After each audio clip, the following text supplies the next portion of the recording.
എല്ലാം കമ്മീഷനെന്ന് പരിശോധിച്ചത് അന്നത്തെ ഗവൺമെന്റിന്റെ പ്രവർത്തകരായ ആളുകൾ കൊടുത്തിട്ടുള്ള വിവരങ്ങളുടെ അടിസ്ഥാനത്തിലാണ്. കമ്മീഷൻ ശേഖരിച്ചതാവട്ടെ തലശ്ശേരിയും ചുറ്റുപാടുമുള്ള പോലീസ് സ്റ്റേഷനിലെ കേസുകൾ മാത്രമാണ്. ഇത് ശ്രദ്ധയിൽപ്പെടുത്താൻ വേണ്ടി അന്ന് CPIM കമ്മീഷനുമായി സഹകരിക്കാതിരിക്കാൻ കാരണം ഞാൻ പറഞ്ഞു. അതുകൊണ്ട് സത്യമല്ലാതായി തീരൂല.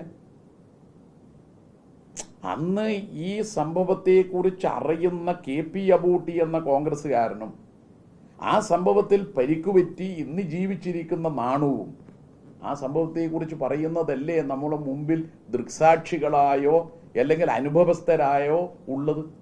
അവർ രണ്ടുപേരും പറയുന്നു പള്ളിക്ക് കാവൽ നിന്ന UK കുഞ്ഞിരാമനോടുള്ള വിരോധമാണ് RSSകാർ UK കുഞ്ഞിരാമനെ കൊലപ്പെടുത്താൻ കാരണം.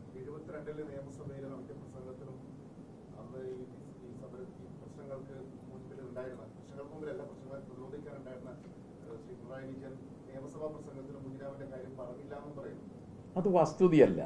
അതൊന്നും വസ്തുതയായിരിക്കാനുള്ള ഒരു സാധ്യതയില്ല. മാത്രമല്ല ഇതിൻ്റെ അകത്ത് ഒരു കാര്യം നമ്മൾ കണ്ടതെന്താ, കമ്മീഷൻ്റെ റിപ്പോർട്ടിൽ നമ്മൾ കാണുന്ന ഒരു കാര്യം എന്താ, പള്ളിക്ക് നേരെയുള്ള അക്രമത്തിൻ്റെ സ്വഭാവത്തിൽ RSSകാർ നീങ്ങി എന്നുള്ളത് ഒരു സത്യമാണല്ലോ. അത് പാറപ്പുറത്തുണ്ടായി, മട്ടാമ്പ്രം പള്ളിക്കുണ്ടായി. മട്ടാമ്പ്രം പള്ളി EMS സന്ദർശിക്കേണ്ട കാര്യം എന്താ? EMS സന്ദർശിക്കുന്നത് ഈ ആരാധനാലയത്തിന് നേരെ RSSകാർ അക്രമം സംഘടിപ്പിച്ചത് കൊണ്ടല്ലേ. അങ്ങനെ നാടെമ്പാടും ഇങ്ങനെയുള്ള സംഭവങ്ങൾ നടക്കുന്നത് കൊണ്ടാണ് CPIM UK കുഞ്ഞിരാമൻ അടക്കമുള്ള പ്രവർത്തകന്മാർ പള്ളിക്ക് സംരക്ഷണം ഒരുക്കിയത്. പല സ്ഥലത്തും സംരക്ഷണം ഒരുക്കിയിട്ടുണ്ട്. ഇവിടെ UK കുഞ്ഞിരാമൻ അടക്കമുള്ളവരെ സ്വാധീനിച്ച ഘടകം എന്താ? പെരുവമ്പായിൽ പള്ളി ആക്രമിച്ചാൽ നാളെ ക്ഷേത്രം ആക്രമിക്കപ്പെടും. അപ്പോൾ അത് നമ്മുടെ നാട്ടിൽ ഉണ്ടാവുന്നത് സമാധാനം തകർക്കാൻ ഇടയാക്കുന്നതായിരിക്കും. അതുകൊണ്ടാണ് അതൊരു നിലപാട് സ്വീകരിച്ചത്. ഓക്കെ.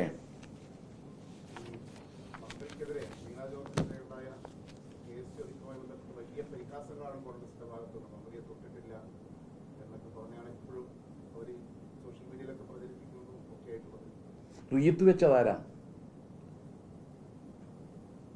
നിയമം ഷജീറിനെ ആ ഫോട്ടോയിൽ കാണാം. റീത്ത് വെച്ചത് DYFI ആണെന്നുള്ള അഭിപ്രായമുണ്ട് അവർക്ക്.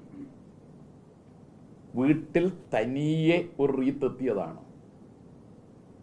പത്തനംതിട്ട വീട് ആക്രമിച്ചതാരാ? യൂത്ത് കോൺഗ്രസ് KSU ക്രിമിനൽ സംഘം മന്ത്രിയെ വേട്ടയാടൽ തുടങ്ങിയത് കുറച്ചായപ്പോൾ അതിവിടെയും തുടർന്നു. ഇവിടെ രാവിലെ മുതലേ മന്ത്രിയുടെ പിന്നാലെയാണ് ഇവർ.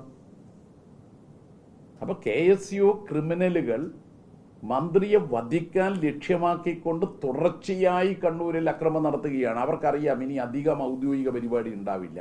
തെരഞ്ഞെടുപ്പ് കമ്മീഷൻ തെരഞ്ഞെടുപ്പ് തീയതി പ്രഖ്യാപിക്കാനിരിക്കുകയാണ്. അത് ലക്ഷ്യമാക്കിക്കൊണ്ടാണ് ഇവർ മന്ത്രിയുടെ പിന്നാലെ നടന്നത്. ഒരു കാര്യം വ്യക്തമാണ്, മന്ത്രിക്ക് അവിടെ വെച്ച്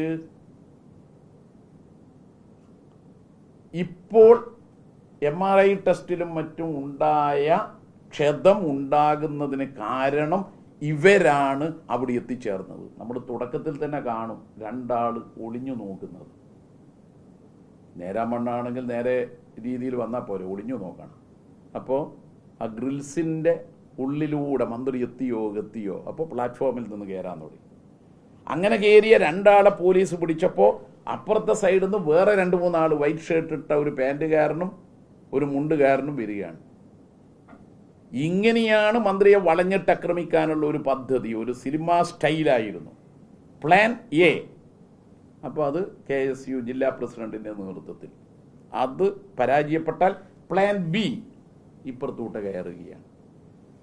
അതുകൊണ്ട് അന്നത്തെ സംഭവത്തിന് ഇവർ നടത്തിയ തുടർച്ചയായി മന്ത്രിയെ വേട്ടയാടാൻ വേണ്ടി രാവിലെ മുതൽ നടത്തിയ പരിപാടിയുടെ അവസാനമാണ് റെയിൽവേ സ്റ്റേഷനിൽ നടന്നത്.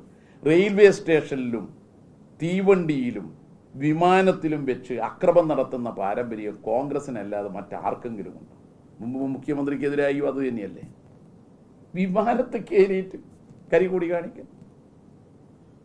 അപ്പൊ കോൺഗ്രസിന്റെ അണികളെ നേതാക്കന്മാർ ഇത്തരം കുഴപ്പങ്ങൾ ഉണ്ടാക്കാൻ വേണ്ടിയിട്ട് അയക്കുക, എന്നിട്ട് മറിച്ചു പറയുക. ഇപ്പോൾ കോടതിയിൽ പോയിരിക്കുകയാണ്. കോടതിയിൽ എല്ലാ കേസും തോറ്റു. കെ ഫോണിനെതിരായി കേസ് കൊടുത്തു, തോറ്റു. കിഫ്ബിക്കെതിരായി കേസ് കൊടുത്തു, തോറ്റു. കേരളിനെതിരായി കേസുമായി പോയി, തോറ്റു. അങ്ങനെ കേസ് കൊടുത്ത് തോൽക്കുന്ന കോൺഗ്രസ് പുതിയൊരു കേസ് കൊടുത്തിട്ടുണ്ട്. അതിനെ നിയമപരമായി നേരിടും.